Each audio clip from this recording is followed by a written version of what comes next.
What up? What up? What up? What up? What up? We back. We back. It's Tuesday again. Your favorite basketball crew is here. You know what I'm saying? I'm just the casual, but we got your experts right here, ZZ Huncho and my dog Gifted Hoops, bro. How y'all doing today, fellas? Doing good, doing good, doing good. Was good, Chad. We back. First off, I want to say, we saw some crazy things happen with PC since the last episode. The Twitter stuff with Kevin Durant is something I want to lead this show with if we can. But let's get with Absolutely, you, you sure ZZ. can. I'm the host, bro. And you know one thing about me being the host, bro. Mm. You know, I reel it back in when it need to be reeled in.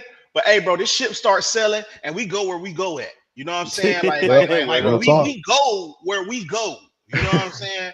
And I don't have no problems with that because you are right. We did almost have a lot going on here at PC. Had the most going on here at PC. One of the greatest scorers ever was supposed to come here on PC.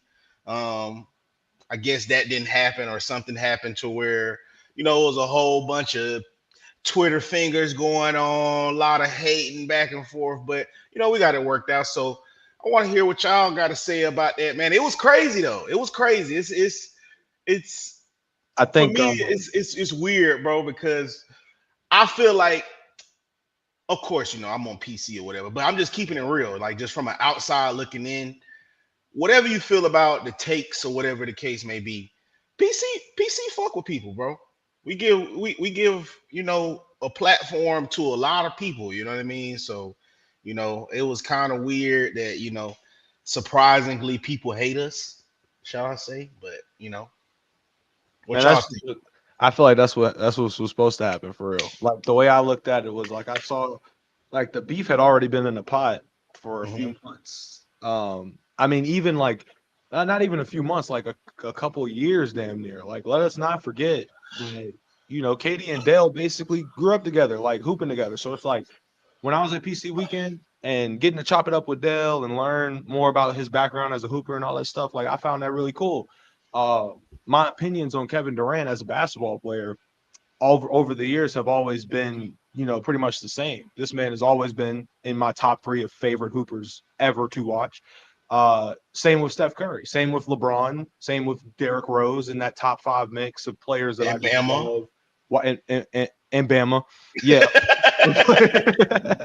But yeah, like it just so I'm always brutally honest about each and every single one of those guys. If I got to be honest about Derrick Rose, I'll be honest. If I got to be honest about LeBron, I'll be honest. Steph Curry, 2016 Finals, I'm not afraid to talk about it. Kevin Durant, uh, for his career, hasn't really given me anything negative to say about him as a basketball player outside of the 2016 Western Conference Finals, where you could definitively say that he didn't show up as a superstar. But moments like 2021, that Brooklyn second round against Milwaukee, will forever be some of my favorite moments of me cheering on Kevin Durant, watching him play basketball. This is one of the greatest basketball players I've ever seen in my life. Rings and accomplishments aside, physically, he's top three, in my opinion. Best scorer I've ever seen, undoubtedly. I had Kobe for years, but when KD came back averaging 30 off that Achilles, I was like, you know what? I got to give it to KD. So I'm not afraid. I'm not ashamed to uh, to give KD praise. I'm not ashamed to stand where I stand when I say Steph Curry's better than him all time in my all time list. Nigga, that's my list. I'm like that's just that simple. Gifted, I know, is someone else that I respect when it comes to Kevin Durant and his analysis on him because I've never heard Gifted be too biased or be too unbiased. It's just fair what he's seen from Kevin Durant. So yeah, And not to and before you go, Gift, I just want to piggyback off of what Zizi said though. That's my thing, because like I said, I'm the football expert. And one thing when we over there debating on the football side, a lot of times people be like, "Oh, Bama, you flip flopping, you flip flopping." No, I'm not flip flopping. I'm just calling it how I see it. thank you. Can one person be one way the day before, or the week before, or the month before, and then month two, if I'm being objective, saying, "Hey, man, I could see why this criticism is happening with this Mhm. player," that's not me being flip flopping. That's just me being consistent. That's just me being a student of the game and Right. analyzing the game and calling it how I see it. Does that overall change how I feel about this player? Because I always tell people I like certain players. If I'm saying something for is evaluating the game where it's not as positive or you would deem it negative, That's not me saying I don't like this player. My feelings about said players don't change. Mhm. It is just when it's time to talk about the facts or what happened in that week or that day, I'm going to be objective as possible. You know what I mean? Like it's not that hard, but a lot of times is in the sports space, especially the podcast sports space, Twitter space, Instagram space, everybody wants you to, however you felt 8 months ago about the person, you got to still say the same thing, even if what made you say those things 8 months ago aren't present today. You see what I'm saying? Like it's they Right. force you to stay one way. Like, oh man, you said X, Y, and Z about this player 8 months ago, but it's like those situations, that context in which I had that same feeling about that doesn't exist anymore. It's a different narrative and why I'm coming this way or why I have this take to say. But yeah, Gifted, I want to what you got to say about it, man? I just find it funny. Seeing it on Twitter where KD is known to be consistently responding to the hate and whatnot, seeing it pop up where there's a sole user who says, don't join PC, they're casuals, it's this, it's that, the content isn't all that. And then seeing KD say, oh, word true, like I just find it funny because it just feels so unreal. That guy is one of the biggest haters I've seen on the internet. I love that though, because it's like to have that level of hate where it's like don't show up on their podcast is hilarious to me. Now Hilarious. I know he was supposed to be on here. Things didn't happen. Honestly, that is what it is. That's fine. The show must go on, but we're just here to talk hoops, man. There are a lot of terrible PC clips. We're not gonna sit up here and Cape. There have been a lot of bad takes in PC history, but if you stick around beyond the clip to actually watch the content of these conversations, there is a place for meaningful basketball conversation as well. There's obviously going to be the rage bait clip farm stuff you might see, but it's a 2-hour conversation. There's a lot of things to really unpack out of that. So don't let that be the end all be all thing you might leave with. So And tough. also too, just somebody that makes content, man, and makes topics, dog. At certain parts of the season, it's only so much you can talk about where these rage True. bait things just naturally come up. Like Yep. for right now, y'all know it right now. It's the off season for basketball. It's the off season for football. So of course you're gonna get these rancid ass takes where it's like, oh bro, why are y'all even arguing this? But it's like, dude, it's nothing to talk about. It's July, like it's almost the middle of June. It's nothing to talk about. Like it's only so much you can talk about. You know what I mean? Like until the season rolls back around and we get them games coming and we get new storylines and we get other things. But like you said, if you stay and watch a 3-hour show long enough, great basketball conversation goes on. Outside of course, you get the clips, but the clips is to draw you into the show. The clips is so you come watch the 3-hour show. And then you go back, oh man, these guys really don't act like this. These guys really don't do this. Once upon a time, they used to make the football clips or whatever, and they used to just seem like rage bait, rage bait, rage bait. And then when people come to the show, they be like, dang, bro, y'all really talking football up here. Like, Yeah. in That's my head, it's like literally you thought a minute and 30-second clip was going to give you the full rundown of everything that's players' choice is. that's that happened to me before, Bama. Like my introduction to Player's Choice was like what 4 or 5 years ago. Randomly seeing a clip when top left Shaq, my boy, shout out Shaq, when Shaq was still here, right on as a regular on the panel on PC's main show back when they really only had one main show. I literally had commented. I was popping off on NBA side of TikTok for that moment in time, and PC recognized that, asked me to come up and give my takes. Me and Shaq had some of the best, not best, but funniest interactions just based on how he felt about certain players. I remember Shaq being the biggest Ben Simmons fan for a little bit in time. Oh, brother. And when that was happening, I was up here calling him on his craziness, but it was what it was. Like it was good. It was good interaction, good energy. And then coming up here for one full show, I realized, oh, him, JD, Ron, Ox, like they all come from a Hooper background. This is just different perspectives on the game that we all love watching. So there's going to be room for some great conversation. Oh, I love player's choice. That's what you got to do. When you get the bait, when they bait you, when they get you on that fish hook and they reel you in to sit back and watch a 3-hour show, like Bama said, you're going to be in for some of the wildest shit you've ever heard and some of the best takes you've ever heard, some of the best conversations, breakdowns. That's what From the Logo is for. We break down the game in different ways than the panel does. We break down certain conversations in different ways. But all in all, it's good basketball conversation and room to give your hottest takes. This is like what people don't give PC enough credit for is it is the only show that really allows you to see a different range of what you thought to consider hot takes to be. You could see hot takes from someone, even like Mars. Mars has his days. That nigga ain't perfect, but he has his days, right? Ox will have days where we're sitting, right, like we were on PC Weekend, and we were talking about the best Celtics, and he was really camping for Paul Pierce, and everybody else in the room was like, nah. But Ox, when Ox broke down his meaning and his reasoning behind it, it made sense. It made sense to him and to you, the viewer, from his perspective. All that shit is like the magical beauty of player's choice. So if Kevin Durant got, persuaded away off of a tweet, it makes sense. That nigga lives on Twitter. So like he may not know fact or fiction. He may not know. He may not know. But in my honest opinion, I think KD coming on PC would be not just good for PC, but I mean the basketball community as a whole. You've seen Players' Choice have everybody from Shaq to Nico Mannion to Austin Daye, all these different NBA players. Kevin Durant, come on over here, bro. That's all we do is it's talk hoops. And since you like to smoke, hella niggas on here do that too and give NBA takes. So you're gonna be right at home. Come on through. That's my opinion on it. I feel that, man. I'm just chilling. It's the off season. Things happen. I just thought that was a funny Twitter thing to have happen. And the funny part is, even if KD popped out, it wouldn't be enough for a whole lot of people because there's going to be some people who say, oh, you didn't stand on business. You didn't say what you were saying. But at the same time, the people claim to want genuine basketball conversation, but you feed into the bullshit sometimes. Bullshit, yeah. To me, it's just basketball. I don't really care how people feel either way. We're just here to enjoy the game and talk about the game. So I'm here for that. Yeah.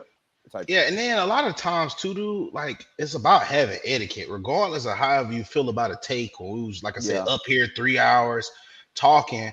It's a certain respect you got to have for somebody that of that status that comes on your platform. You know what I mean? Like I had Marcus Allen brother on my podcast, and Trent was up there, and people was like, "Oh, why y'all didn't say y'all done with the old heads? How y'all normally do?" It's like, bro, nobody's just finna be disrespectful when a player of that magnitude come on your channel, bro, and ingratiates us with their presence in time. Because they don't have to do that. They're doing other shit. They're doing others, like, and a lot of people don't know, like with them Hall of Fame players, they doing other shit for the game behind the scenes that we don't really get to see. Like they talking with meetings about quarterbacks or whatever the case may be, where they want the game to advance or how do they receive the game, where can they make improvements on branching the game out to other players and all that other type of thing. So when these guys take the time out, especially a player of Kevin Durant's, easily finna be a Hall of Famer. You know what I mean? Like, we only have to even second guess that. But a player like Kevin Durant's, stature comes on the panel, bro. Like nobody's just finna, maybe because ticket, but not too many people just get up there and just argue and cuss back and forth, man. Like, you know what I mean? I think it's fair to expect people to stand on what you said. That's fine. But the overt, trying to overly disrespect somebody, that's doing a whole lot. Yeah, we gotta bring in the fact of why we're all here, and in that case, it would be to see Kevin Durant, not to see, is Pittman gonna stand on business today? No, that's not what we're here to see. I'm trying to see the real questions here. I'm trying to see what Kevin Durant's issue with whatever take it might have been. It could be Swiper's take, Mars's take, whoever. But if you have that opportunity to hash that conversation out, and that's just for the content at that point. The fans, the fans should just be appreciative of that in and of itself. The opportunity to even have this conversation with Katie. So, yeah. So let's go ahead and lead into some of this stuff. I want to start off. The Magic and Paolo Banchero agreed to $239 million rookie max deal. How y'all feeling about that? How y'all feeling about Paolo? To me, that's one of my favorite players. I always say, the jump he made from year one to year two, astronomical. If you could do that once, maybe one, if you could do that one more time, maybe twice, what I mean, he's easily a lock top five player just based off the potential, off of that first jump. What I mean, he has the potential. I think they need another ball handler over there so he don't have to always be the playmaker facilitator in crucial times. But I mean, I like the Magic. I like where Paulo kind of bringing them back to relevancy. But how y'all feel about it? I'm curious to hear how you guys feel about it. I mean, let's have a conversation, right? I don't think Paolo's that good. I think Paolo is a pretty good player.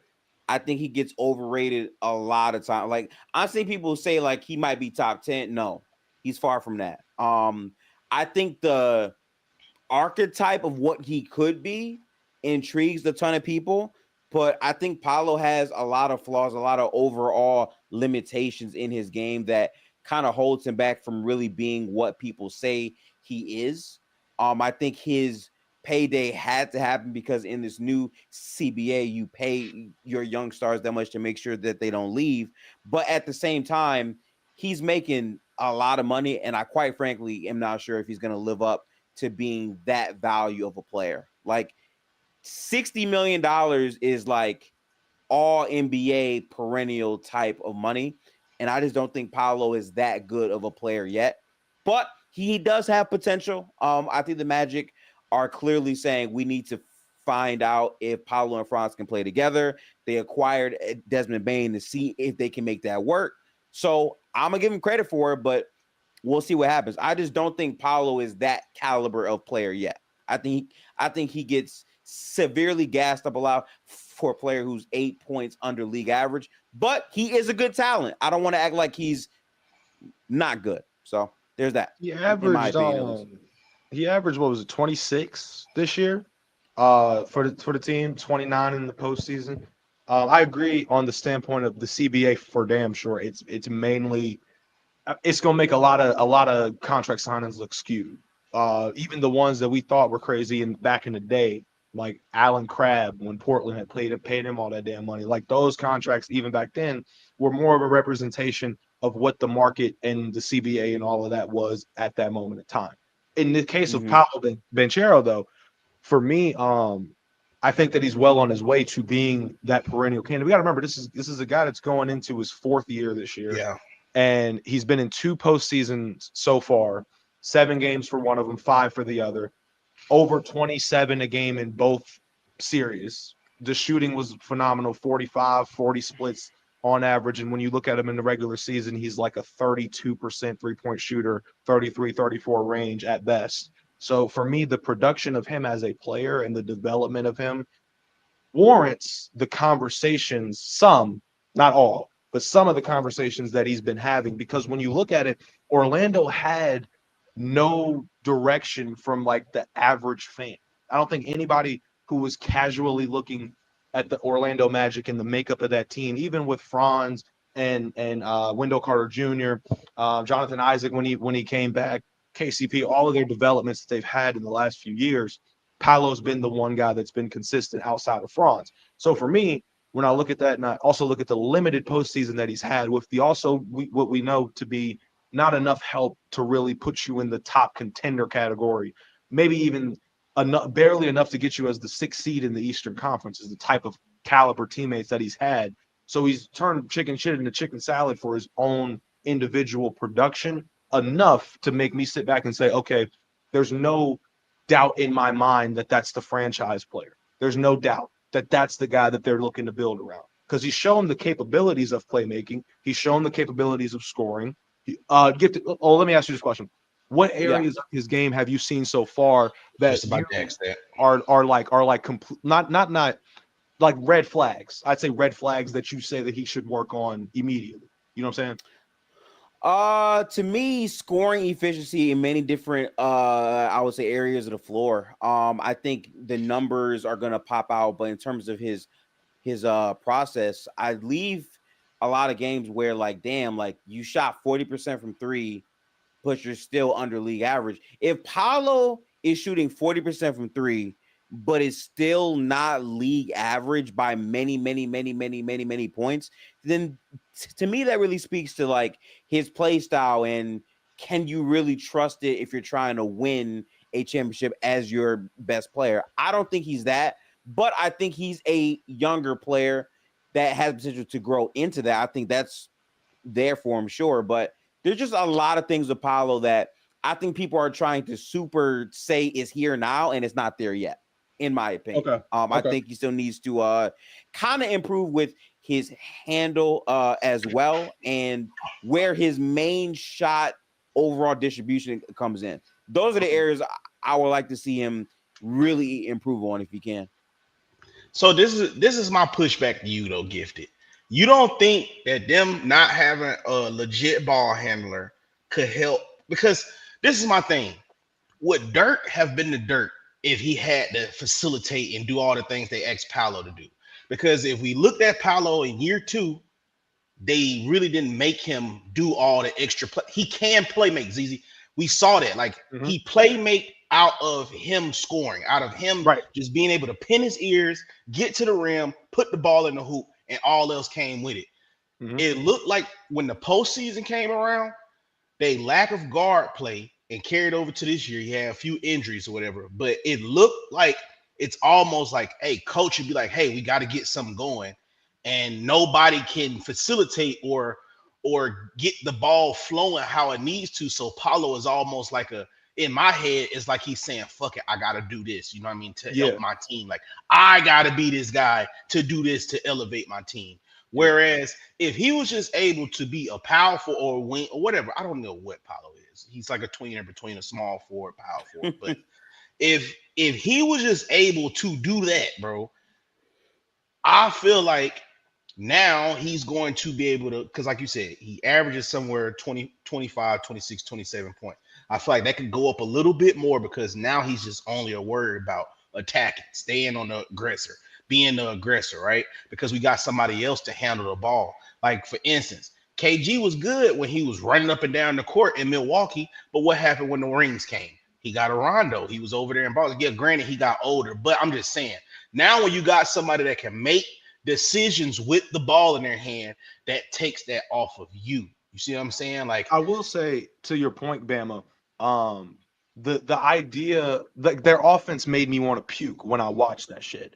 Like, when I was watching it in the postseason, I was like, this offense is terrible, because the playmaker that they, like, Paolo can play make, but at the end of the day, when you watch them in a 7-game series and you're seeing Franz Wagner bring the ball up the floor trying to make decisions, who, not to say that he is incapable of doing that, but when the offense looks like that, where you're seeing your forwards bring the ball up constantly, and it's just it's a situation where you know exactly how they're going to plan to attack. Paolo, for example, in the playoffs, he shot roughly the same amount of threes that he did in the regular season, but it was up to percentages up like by 6%. And when you look at it in the flow of the game, it's easy for him to figure out how to exploit those mismatches. But at the same time, when that's all your offensive game plan is trying to figure out how to exploit mismatches with your two talented scoring bigs, it becomes repetitive. So if you have someone to come in there, like I get slightly what Bama was getting at with the Dirk Nowitzki thing, like how good with the 03 with the early 2000s Mavericks with Steve Nash and Dirk Nowitzki, teams that were number one in offensive rating every year, right, back-to-back years. Would that still be the case without Steve Nash? Who knows, right? When you look at the 2011 run, him having Jason Kidd was a help. Him having Jason Terry, JJ Barea, those guys that could set up when need be, not just Terry necessarily, but you get what I'm saying. Having those guys there to help calm the offense down. That's what I think the Orlando Magic need, because everybody knows if everybody on the other team is looking at you, and let's say it's the last 5 minutes of basketball, right? Last 5 minutes, fourth quarter, and the Celtics are looking at you and saying, okay, Joe Mazzulla's like, what do you think they're going to do?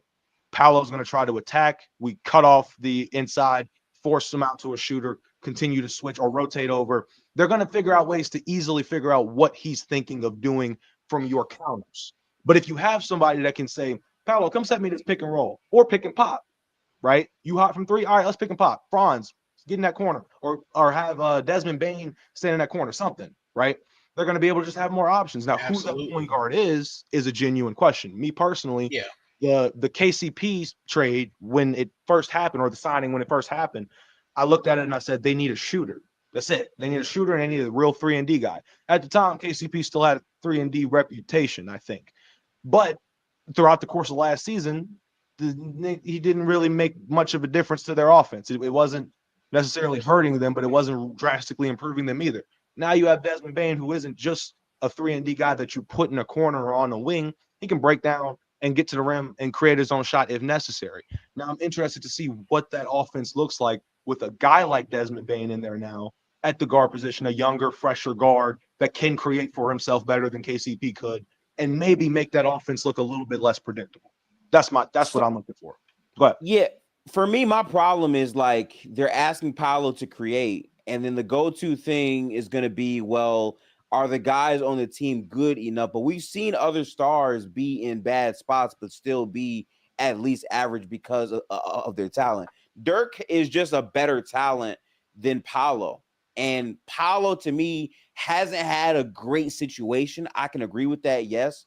But if he can't create off of the dribble consistently, and we're saying they need to put a real point guard around him, then you're really saying Paolo has to be a good play finisher from the wing, like maybe Pascal Siakam, or maybe like I would say prime 2021, maybe Kawhi Leonard, right? Like that's what you're asking. And to me, it's like, I just don't think he's efficient enough as a jump shooter or a downhill guy to really warrant that, especially when like he's also not that great defensively. Now, the trick with all this is he's still a very young player. People trying to act like he's not at all going to improve is crazy. He's 22 years old. He clearly has a bunch of talent.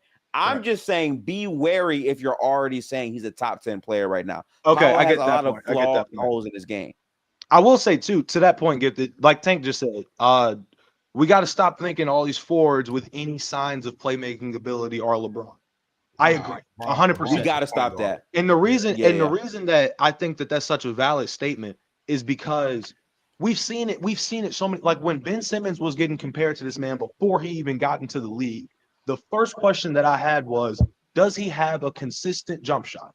Because what makes LeBron is the defense looking at him with the fear that he can score the basketball in more than 1 to 2 to 3 ways, right? Like that's what the defense is thinking. LeBron and his IQ being God level, reading offenses, knowing spacing, knowing angles, knowing like just all of that stuff, lanes. That's what makes him the playmaker that he is, right? So when we see glimpses of this, it's cool. It's cool. But unless the dude is averaging 30 a game and 9 assists, we can't really, you know what I'm saying? Like we can't really, because prime LeBron, even in 2009, 2008, was still finding ways to make the most out of his dog shit teammates that he might have had. So for me, when I look at that, I'm saying like that's a guy that can elevate his team.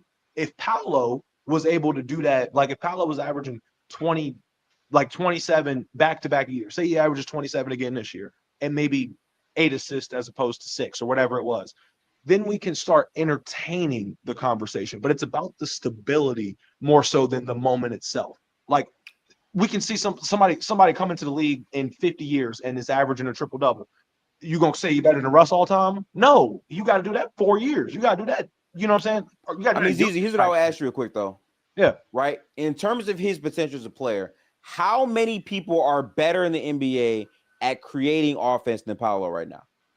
How many people with the ball in their hand, or yes, I can name like I give you the ball, create my offense as the best offensive player.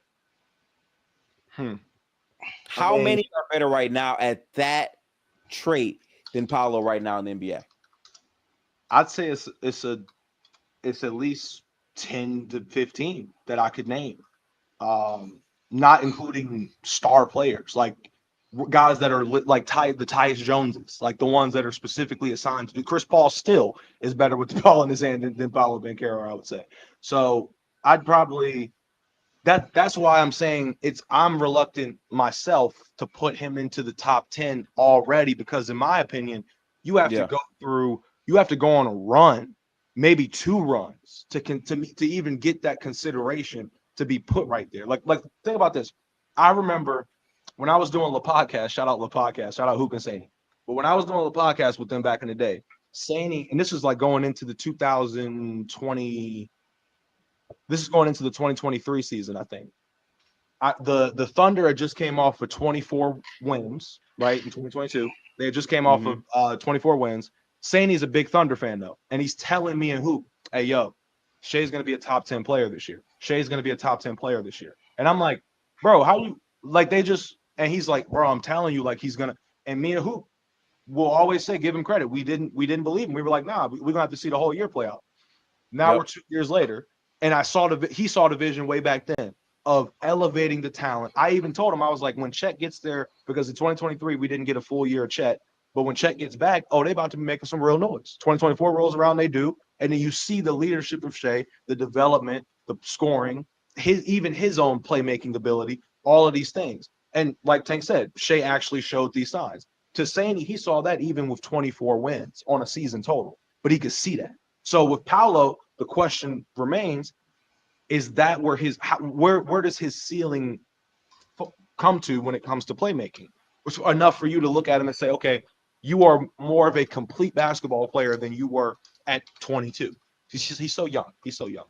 But you get what I'm saying? Like that's what you have to look at here when you're trying to put these labels on players a little bit too early. Now, because the Eastern Conference is wide open, Chad, does that mean that whatever, because hopefully we get more than 46 games of Paolo next year, but now would be a great opportunity for us to see kind of where that development's heading. Because even with a player like Anthony Edwards, who some feel like we put a label on too early, some feel like that, or the Michael Jordan label, if you will, which is kind of true. But even with Ant looked at this offseason and said, I'm going to get in the gym, I'm getting in the lab. When y'all see me next year, you're going to see another development in my game. He got in the lab last offseason with Team USA and Steph Curry, came back shooting 40% on Klay Thompson number of volume threes. Like that, but we looked at that and we saw the improvement. Now we still know that Ant isn't a complete basketball player, but would you put Ant in the same light of we don't know what we're going to get here yet? Or has Ant showed you enough for you to be able to say, okay, yeah, no, he's in a way better boat, even though him and Paolo are roughly the same age. So I mean, that's my thing though, right? So to me, and some people might think this is disrespectful, Paolo is closer to LaMelo than Ant. I agree with that. But the problem with LaMelo is like he gets hurt every single year. I don't even evaluate him anymore until I know he can actually play more games of basketball.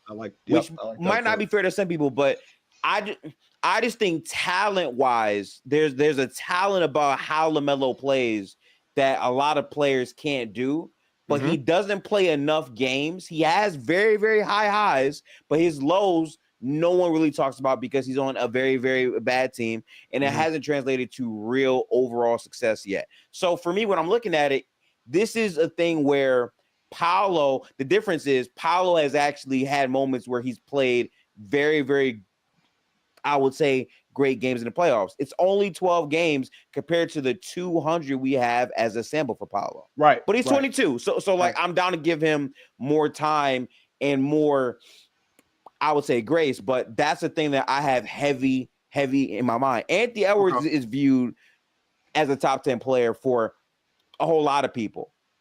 Where's LaMelo at? And I like that. I like that you just went on that little run there, because honestly, that comparison was perfect of how close he is to LaMelo, how far he is from Ant. My question to the chat and Gifted now is, okay, for players like Paolo, where you, like Gifted said, he's still young, so there is that room for the growth and the potential and the belief and all that. What's the cutoff date for that for you and a player like him, for you to say, okay, I think I know what type of player you are? Because to be completely honest, you look at, I remember back in the day, proms were important. And when you get to that 27 to 20, not 27 to 30 range, that's who you are as a player, officially, just who you are. Whatever we get outside of that, can be growth in certain areas or the dumbing down of like aggressiveness, but still understanding the game in your early 30s to late to 40 or however long you play. But 27 to 28 was always where people looked at and said, okay, this is where we're gonna know who it is, like who you are. Would you agree with that? With a player like Paolo? But see, the thing is though, and this is why I say like y'all kind of being like disingenuous on y'all evaluation with him, right?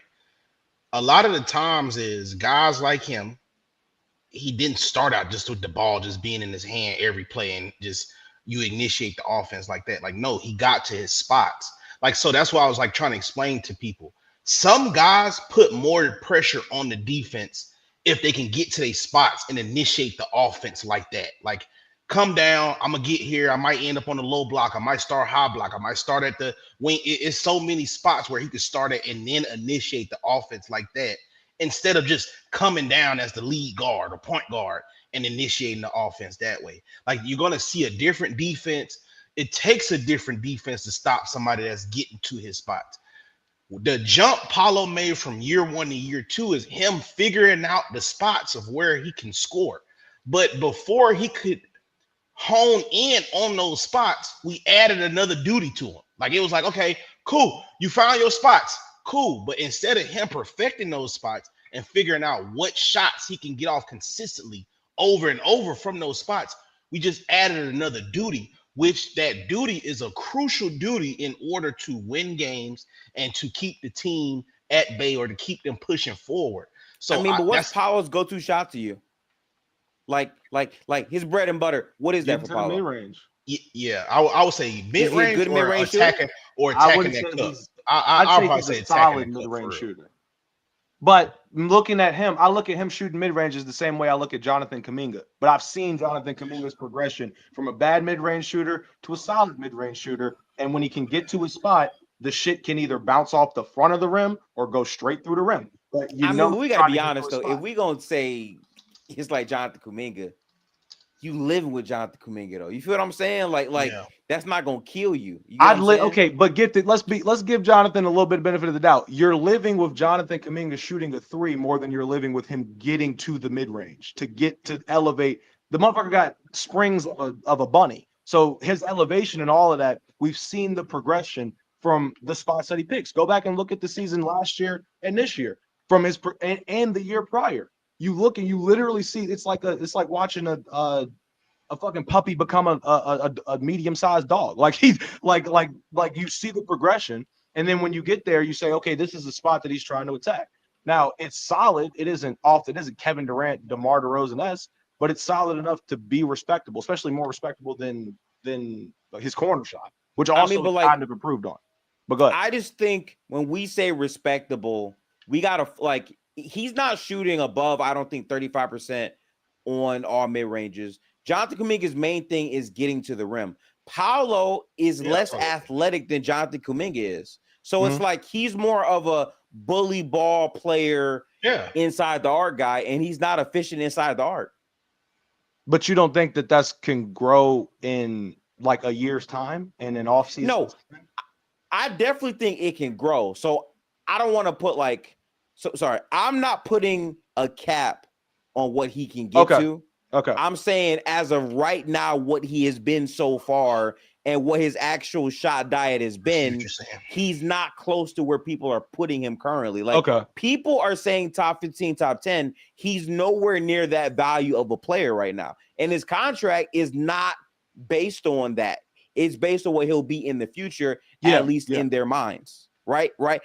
That's the focus. And my thing is, by getting Bane, you're basically saying, okay, you're going to play a similar role, but another guy can shoot the ball very, very, very elite, and he can play a 2-man game with you sometimes, make some work with that. But they're still effectively going to be the main ball handlers and creators on this team, which is why people aren't sure of how good the Magic are going to be. All right. So switching gears a little bit, since we talking about new additions, you brought up Desmond Bane. How do y'all feel about the Heat and Clippers trade? They get John Collins over at the Clippers. Boy, Pat Riley woke up, Norman Powell over to the Heat. How y'all feel about that? They got rid of Kevin Love and It was somebody else that went to the Jazz. I'm sorry. Kevin Love and Kyle Anderson went to the Jazz along with a 2027 second round pick to the Clippers. Well, to Utah. How y'all feeling about that? How y'all feel about the Heat? I really don't care about the Jazz. But how y'all feel about the Heat and Clippers, bro? Like, because I don't know. I think John Collins over there, at the Clippers, kind of giving them what they need almost. But how y'all feel? I know you like the Norman Powell. It seems like y'all like Norman Powell a little bit more over at the Heat. So talk to me about both of the trades, fellas. I like the Powell addition for sure because Miami basically didn't have to give up anything of great value to get him. He was a very good fit for the Clippers last year. To me, he can fit a lot of those same styles in Miami. They literally just got a 20 points per game guy for basically nothing at all. And it's a good thing as well for their cap situation. So to me, they killed two birds with one stone in one move. So I'm happy about that for the Heat. The only problem is, as good of a move as it is for the Heat, does he really raise the ceiling of this team? Like, oh, wow, they're serious? Probably not. But he can be a very, very good player to make them at least a actual competitive, dangerous team in the Eastern Conference, but not a real contender to actually win it all, in my opinion.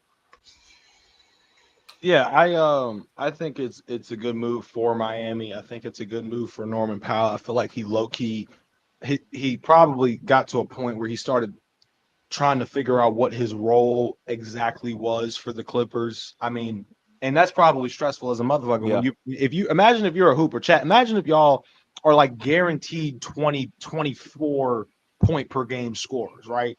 Knowing that y'all got a clip to match, like knowing that y'all dangerous when y'all cross half court type shit. But you can't really express it. You can't really showcase it, or you can, but in spurts. Like if Kawhi walks into the locker room, you know, like, I might get my 25 today. Or if Kawhi and James Harden walk in the locker room, you're like, shit, is James gonna pass me? James gonna pass me the ball today? Or you see Ivica Zubac and you're like, shit, if he stay off the glass, he might not get his 70. You just sitting there picking and trying to figure out when you're gonna get your points and what type of impact you're gonna make. In Miami, Duncan Robinson, shit. Khalil Ware, shit. Tyler Hero, ooh, it's the bubble. Like, no, nobody. If I'm Norman Powell, give me the ball. Nigga, like, okay, we ain't got Jimmy here no more. That shit look cool. Let me see if I can still get my 25 and we win a decent amount of ball games, especially with the Eastern Conference as wide open as it is, as it can be. So we'll see. But I think he's going to be great in that role. No expectations, low expectations, if that. Yeah. You know what I'm saying? Like who, like, yeah, he should be fine. He should be fine. It should be a nice little year for him. Deserved player to have a team with low expectations. But I would love to I would have loved to see him in a role where there's a contending goal in mind. You know what I'm saying? I think he raises the floor of the Heat. I don't think he raises the ceiling. Right. I don't think he's going to change like their higher end, in my opinion. Tough. Right. I agree. Tough. That's a good way to put it. That is tough, man. How y'all feel about Lonzo Ball? Because we were just talking about LaMelo. How y'all feel about Lonzo over there at the Cavaliers? He say his knees feeling good. Fit. Yeah, I like do too. He say his knees feeling good. That sound good. Yeah, I mean, yeah, of course. What if I'm not mistaken? He had to have a whole reconstructive surgery. If I'm not mistaken, right? A whole man's knee is in his shit right now, basically. Right. Yeah. I got my knee injuries as well, so that's just to even think about that. I could just only imagine. It's tough. It is, dog. Because I'm 18, 19 months going, and my knee's still healing, bro. Like, so I could only imagine. Now, granted, I don't have the doctors and the resources Lonzo Ball have. I got good insurance, but it's not NBA insurance. Bama Ball, but I'm just saying, speaking from experience dealing with knee issues, it could be a timely thing. And like you said, Gifted, it does sound good. I'm just only going off his word because obviously he knows more about his body than we do. Right. But I mean, I want to see it. I mean, me myself personally, I was high on Lonzo. I got the Lonzo jersey in the closet right now. I was a big Lonzo Ball fan for sure. Same here for sure. So I want it very badly for him, man. I just wanted him to have a full season to where it's no injuries. He could just play. Beat Alonzo. I'm hoping he can be. Probably them days are behind him just because of all the injuries and time off. But maybe have a Rose moment where you redefine yourself, reinvent yourself, Mm. and you're good as that new self. Granted, Yep. we think about the past of who you are, but I'm hoping that he can go over there and do what he need to do. Speaking of injuries too, y'all see Halliburton, he out for the whole year next year. Yep. So the East is wide open. No Hallie, no Tatum. Um, It's gonna be a so the tough year. it is, man. So really circles all circles back to in my opinion, the Magic, Atlanta, you know what I'm saying, Cleveland, spotlight on y'all, the suspect spotlight. That's what I like to call it. The suspect spotlight is on y'all to see what can y'all do for next year.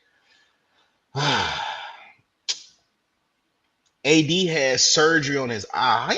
I don't know. He had a detached retina. Yeah, I see. I see Oh, people. Bama, we AD. got. Hang on, Bama. Hang on, Bama. We got to respond to all the other shit you threw at us, though, man. We got Oh, my fault. a bunch of injuries we ain't even get You to right. yet. You right. You right. You right. I'm sorry. I'm sorry. I'm Yeah. sorry. So listen, as a Lonzo Ball fan, I'm rooting for him. I really, really am. I like the Cavs doing it because they treated him like Ty Jerome insurance. Ty Jerome had a great first round. Mm-hmm. In that second round, he earned him a super minimum. That's how he was playing. He was not playing great. I think Lonzo Ball is coming in to be their all fit guard where he can come in off of their bench, play defense, be a spark plug. I would say really enhance the pace in transition, throw passes, lobs, dimes, try to open up 3-point shots as well. I think he's going to be like an all-around guard, and I think that type of role fits him better than trying to create everything in the half court. They need someone that can just change the pace of an entire unit. I think he could definitely do that, although I do question his actual scoring ability since his knees aren't all the way back to what they were a couple years ago. So that's what I'm waiting on. Like, can he get his similar sense of overall mobility back? If he gets that back, he has a good chance, in my opinion. Yeah. I agree. I think Bama bringing up D Rose is a good point as well because a player like him, when he first had his first ACL, like the fan in me knew that he wasn't going to be as springy. And even back then in 2012, like the way basketball fans or basketball people in general viewed ACL injuries and things like that were completely, it was just a completely different time. Post Brandon Roy, it was like you get a knee injury and you in the trenches, like as a basketball player, trying to literally dig your way out. In Zoe's case, having to literally get another knee, and then like there was I remember there was points where we genuinely didn't know if he was going to return to basketball or not. So like to have him back is just a miracle in and of itself, and something that I think is very healing for the basketball community as a whole. Because you never want to see a player like Lonzo, who I remember when he first got traded to New Orleans, like watching, for me, the best thing about his career before he got hurt was watching his improvement on shooting. Because coming into the league, we knew the playmaking wasn't a problem. But I remember thinking, like, you're either going to be Lonzo Ball or Ben Simmons when it comes to playmaking. Like, am I going to respect your playmaking because I know that there's a chance that you are genuinely going to score this bucket? Or am I going to respect your playmaking because I know that there's a legitimate chance that you're just going to pass the ball either way you can and you're not intending on scoring?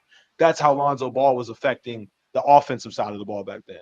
So for me, like, to see him have that second chance and knowing that he may not be even remotely the same player in terms of his mobility or something like that, I still think that there's a chance that the Cavs looked at this and said, we're going to take a swing and see if we can upgrade, like Gift just said, the Ty Jerome position. Ty Jerome, when he was hot, he was great. He was great. But he fell into the Peyton Pritchard trap where it's like you kind of have to be hot in order to stay on the floor. Like you can come in and be knocking off back-to-back threes on a run to put us up to make the other team call timeout. That's the type of player you got to be. You got, and Peyton Pritchard is a phenomenal, underrated offensive player for his size because he isn't just a 3-point shooter. I've seen him break down and get to the rim before, get little floaters off of things like that. Like he knows how to pick his spots. But if you're constantly being attacked on the defensive end and your offense isn't outweighing that, it's not going to be sustainable in the postseason. Lonzo, where he comes in, and hopefully I knock on wood that he stays healthy and he can really contribute off the bench to his team.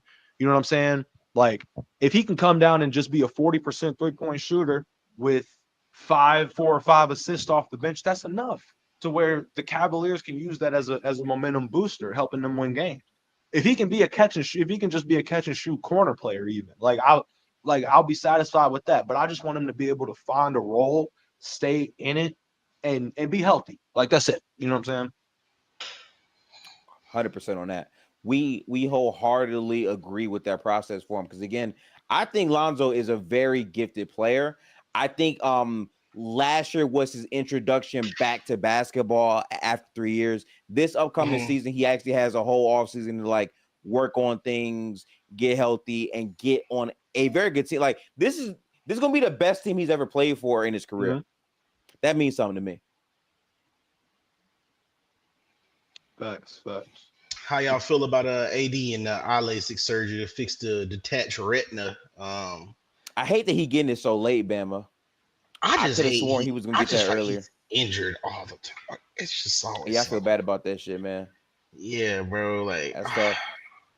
Maybe that's a tough one right there, boy. Yeah, I don't even. I'm to be honest with all of y'all. To be honest, Chad, I'm so tired of my annual. Hey, when he healthy, he top 5. Like, it's true, but shit, like, I'm tired of saying that. I'm tired of saying that about him. I'm tired of saying about Joel Embiid. I'm tired of it. I'm genuinely tired of it. I just hope that these niggas can stay healthy. On to the Joel Embiid point, though. Let me just segue into that for a second. Yeah. And to the title topic. This is the 76ers, and I feel like I've said this before, but this is the 76ers' last chance, ain't it? To the point where we're looking at this team and saying that we see the vision. Well, none of us see the vision. We ain't seen the process since I don't even know when. But at the end of the day, the East is as wide open as it is. I know people are saying that this is the Cavs, this is the Knicks, this is Philadelphia is what I'm looking for. If I see the Cavs or the Knicks in the Eastern Conference Finals, I'm not going to be genuinely surprised whatsoever. I'm not. I'm genuinely not. I like Mike Brown, so I'm not going to be surprised. The Philadelphia 76ers making it to the Eastern Conference Finals, they are the first team in line where it's like, you need to be here. Not even just the Cavaliers, but because last year it was, okay, they were healthy. I mean, they weren't healthy, right? Whatever. Okay, great. When you look at the Joel Embiid era, which is literally the trust the process era, but when you look at it, right, and you think about the amount of talent that he has had, the amount of different looks that he has had. You know how we see, like, when Media Day come out and the season about to start, and you see niggas in their new threads and they got haircuts and shit. I remember the infamous Boogie Cousin Warriors. But like you see these and you're like, okay, this is how you getting a genuine anticipation on the season, right? When I look at Philadelphia over the years, and I'm talking about this 2025, so you can date it back to 10 years now. We have seen iterations that have included the likes of Ben Simmons and Markelle Fultz and Jimmy Butler and JJ Redick and Montrezl Harrell and Andre Drummond and James Harden. Good Lord. Tyrese Maxey, Eric Gordon. I can go on. Like, we've seen so many different iterations, so many different times that the organization has said the center and focal point of this team is Joel Embiid. It's our job to give him a 3-and-D guy, to give him another rebounder, to give him a point guard, to give him a shooting guard, to give him whatever, right? And it hasn't been enough to get them to at least the conference finals. And in my humble and honest opinion, and I've felt this way for 7 years damn near, the Eastern Conference the Eastern Conference opened up the moment LeBron left to go to Los Angeles. That is when everything matters. And what we've seen in that time, Gifted, because I can't even give, like, and I bet you some Philadelphia fans can't even give the Sixers the benefit of the doubt on this, because Jimmy Butler has marched through the playoffs more than one time and into the NBA Finals, both instances in which no one expected him to do that. No one. That's true. Everybody was like, oh, Boston, Philadelphia, right? Who the Raptors at some point at points in time. But it's like Philadelphia has constantly been that one team that you can't count out and say, well, they're going to be a play-in team. You're looking at them as a Eastern Conference playoff contending team that hasn't made the conference finals a lick in the Joel Embiid era. That's a problem. So for me, if they don't do it this year, if they can't make it to the conference finals this year, then blow the shit up. There's no point. Joel's only gonna get older, the knees degenerating. That's what I was going. That's what I was going to ask y'all. Like, how long? Because I know I'm a casual. People probably kill me in the comments or whatever. I get it. JoJo is a 7'3" shooting guard. You know what I mean? He got a bag. He can do everything. You know, when he on the court, he's arguably the best player in the NBA. But that's kind of been the thing with him. When it comes time for him to be on the court, he's never on the court. Like when we need him in crucial and dire times. So it's just like for me with JoJo, like how long do we continue to trust the process? You know what I mean? Like you said, that trust the process shit was they had like 2-3 different Philadelphia Sixer teams within that process. So obviously the processed and reprocessed and processed again. They even gave him James Harden. You know what I mean? Like the lob, hey, throw me lobs, whatever the case may be, dude. And it's still got you nowhere. You know what I mean? Now, you know, people back to call them podcast. Like, if anything, it gets players unnecessary hate from playing with Joel Embiid because, you went over there with Joel Embiid and then y'all didn't do nothing. You didn't do what you was supposed to do. You just wanted to lose. Like, yeah. And it's just like, nah, bro. Crazy. It's like, for a lot of the times, the players they bring over there, it's no Joel Embiid in crucial like, they brought me over there for him, not to fill the void when he's missing. Like, you know what I mean? Exactly. Like they paired me with you, bro. Like not, oh, bro, you got to pick up the slack when JoJo not here, bro. Like he not playing back to backs. You got to pick. That's like, no, that's not what they bring those guys over there for. They bring them over there for it to be a duo slightly headed by Joel Embiid. And I don't know, bro. You remember when Joel and James Harden, the last time I think that they lost in the postseason together, it was that game 6 or that game 7. They both had under 15 points. But I remember Joel Embiid in the presser, like essentially throwing his teammates under the bus in a way, even though Tobias Harris had more points than both of those niggas in that game 7. And it was in that goddamn series though. Yeah, you know what I'm saying? That boy Tobias found a way to skate out of all blame, bro. Hell no. He was like, oh, both of y'all don't want to show up? All right, I'm going to go get this bag real quick. That's what happened. He didn't give a damn if they lost or not. He just wanted to get that bag. So I say that to say, like, even in that moment, I looked at Joel a little bit side-eyed because I was like, you cannot say, like, this isn't a LeBron versus the 2009 Magic in the Eastern Conference Finals where that nigga averaged 40 and lost in 5. So you can't say nothing about your teammates not showing up when you yourself did not show up as the main character in all this shit. James Harden didn't show up, but that nigga's accustomed to doing that. So everybody's not surprised at that. But at the very least, they're like, at least if Joel can give us, you know, and this is my problem with players like Joel and James Harden and that level of expectation that falls upon them in the postseason. They had 2 of the greatest regular seasons ever for individual players, but they weren't able to translate that into the postseason. And I've heard somebody on PC before even say, I forgot who it was, but even say this, like, you can't expect for a player that gives you a high scoring season to really duplicate that in the postseason. Fair. It's tough. But when you look at players in recent history, the all-time greats, their career numbers and their postseason numbers typically go up about 2 to 3 points. Even Michael Jordan, you could lock that nigga in for 30 a night in the postseason, right? In the finals at the very least, right? That was just your expectation. LeBron is in that same sphere. Steph Curry, you know he's going to have a good series from a point guard perspective. Point guard numbers that ain't nobody put up since Shai Gilgeous-Alexander this year. But like even Luka Doncic, you can clock that nigga in for close to a 30-point triple-double. Nikola Jokic, the same thing. Giannis, the same thing. Jimmy, the same thing. But the point is that you have a group of players in this box, in this tier of the players that you know can give you the growth, superstar growth in the postseason. And then you have a mix of players that you're skeptical about.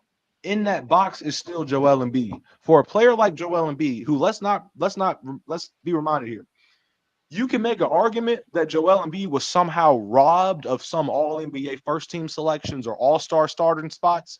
But then you look and you see what robbed him, and you see it's Nikola Jokic. You're like, oh, okay, never mind. That's where you are, bro. You got to get past. That's your biggest level of competition, besides also trying to get to the NBA Conference Finals. But Jokic got the MVPs, got the Conference Finals appearances, got the deep postseason runs, got the Finals MVP. Mhm. You know what I'm saying? So even Anthony Davis is in that boat to a certain extent, where he has these things. He may not have an MVP, but we know what we expect when Anthony Davis is healthy. With Joel Embiid, you can't make that same argument, which is a damn shame for a player of his caliber. Like, to me, he was, what was he, the first player since Shaq to average, first center since Shaq to average 30 a game, over 30 points a game in the regular season. And people Something going like that. Mhm. people gonna look back. People gonna look back at that and say it was the weakest MVP because of all the things that Nikola Jokic did, and because Joel Embiid was unavailable in crucial moments when they needed him the most, whether it be if he was on the court or physically not in the building. Like it's a two-way street for me, and that's what makes him so complicated. Because even in that Game 7 against the Raptors, Joel shot like shit in that game. He had under 20 points. I think he was like 5 of 18, 5 of 20 shooting, something like that. Terrible efficiency in that game, in that closeout game. And if Kawhi misses, maybe the story gets wrote a little bit differently. Who knows? But for me, I'm always looking at that shit. Like a player like Jason Tatum, who gets crucified, sometimes justifiably so, but he showed up in that Philadelphia series in that Game 7. He showed up in Philadelphia, even though he shot terribly in the first half. But he showed up in that second half and closed them out to keep Boston alive in that series. Like Tatum showed up in the pivotal elimination games, right, en route to losing in the postseason or whatever the case may be, but still showing up in these games. That's what he did. So, I look at players. I look at those type of players that show up, and when the shit get hot, that's the type of player you are.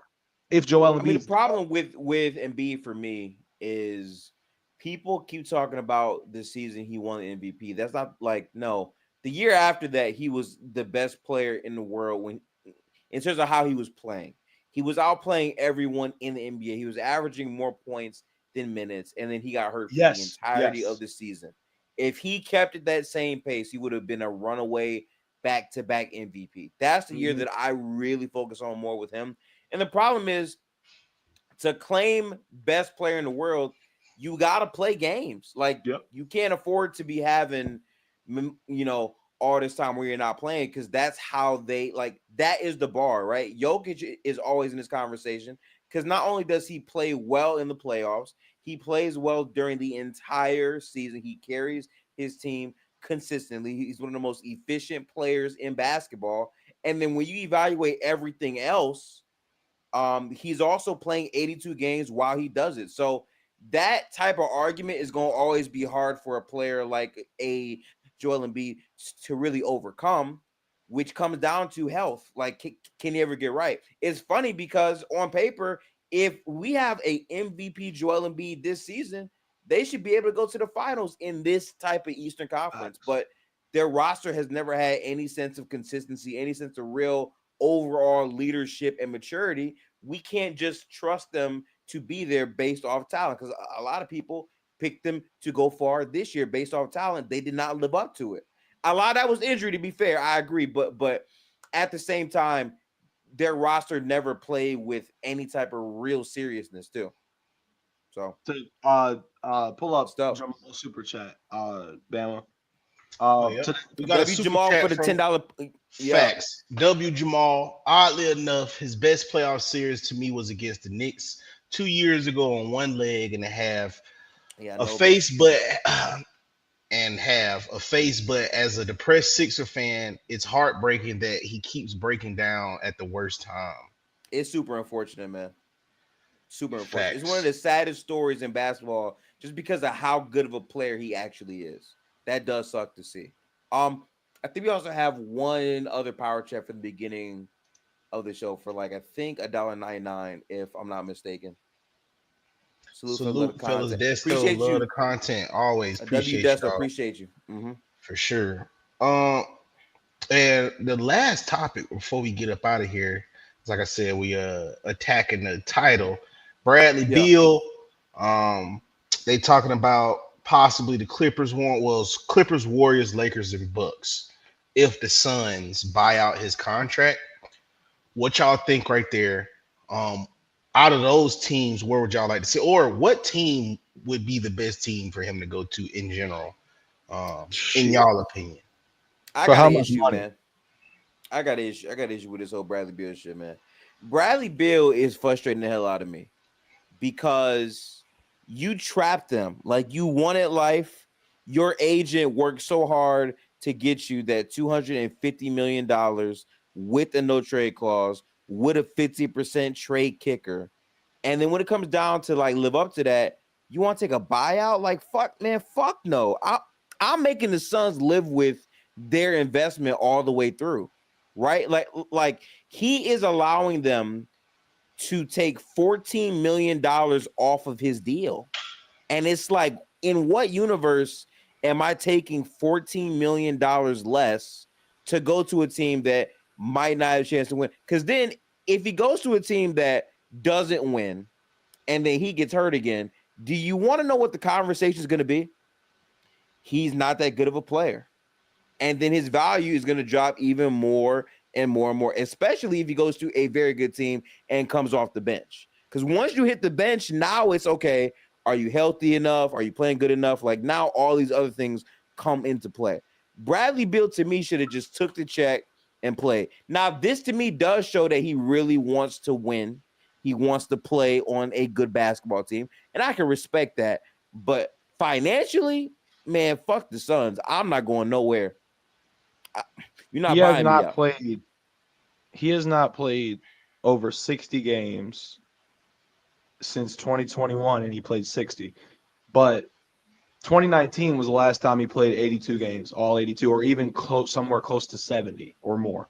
Um, and so when I think about that, and I think about the amount of money that he has, and we've talked about it on numerous occasions on the deal that he got from Washington, and to even One of get the craziest deals in sports history. I need a 30 for 30 on his agent in the yes, negotiation room and what he yes, was saying, bro.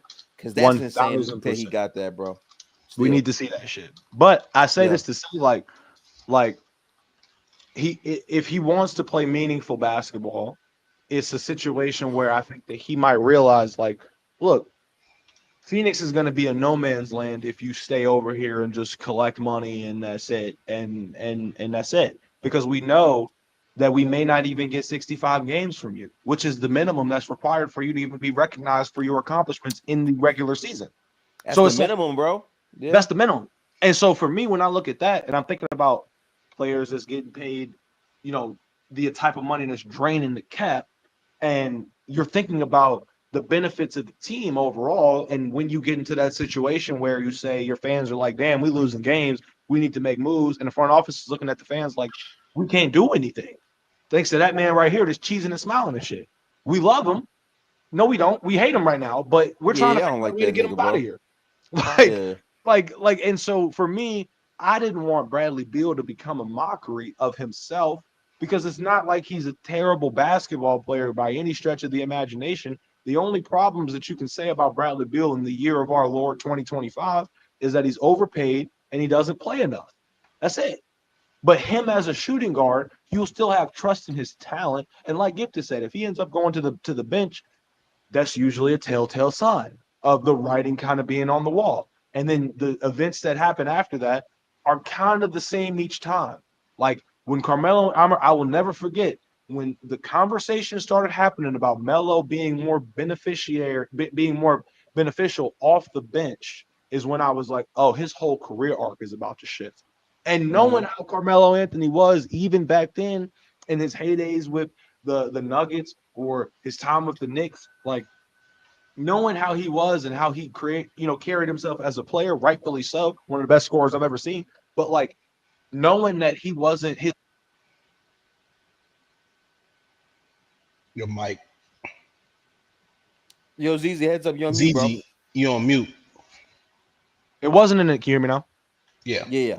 Okay, it wasn't an indictment on who he was as a player as much as it was an indictment on what he could do for the team to make them win basketball games. Like They don't need you to go out there and score, shoot the ball 23 times. We don't need that anymore. But in Houston, I will say they kind of messed them up, or it was Houston or Portland. One of those two messed them up because it was like I think it was Houston, but I remember his podcast, him talking about how they had a shot chart for players on the team at the time.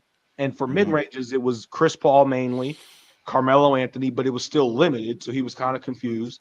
And then he goes out there and he's doing what they're asking. And then they're like, whoa, whoa, whoa, we want to put you in the corner. By that point, you're trying to rediscover, I guess, what you are as a basketball player at that moment in time. For Bradley Beal, like, I don't want to see him on the Warriors.